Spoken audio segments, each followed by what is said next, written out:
One voice. Well, it's BYT. Your Tinder gozo. A real sad life story this. Ay ay. Ay ay. Ay ay. Hey. Terror. Chichemo zangu ndo udzani. Wando trase wacho ndiani.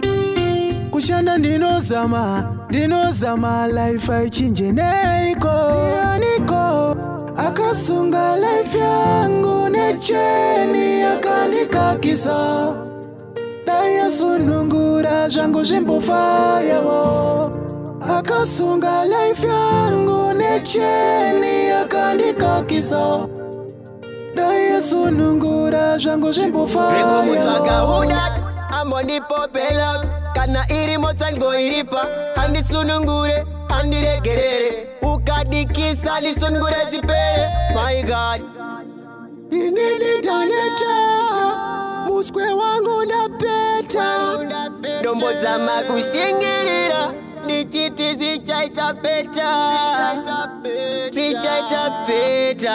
rinipa zichaita peta. Ndianiko akasunga life yangu necheni akandikakisa daya sunungura zvangu zvimbofa yawo akasunga life yangu necheni akandikakisa daya sunungura zvangu zvimbofa yawo akasunga life yangu necheni akandikakisa sunungura zvangu zvimbofa yawo akasunga life yangu necheni akandikakisa sunungura zvangu zvimbofa yawo. Long on the beat, baby.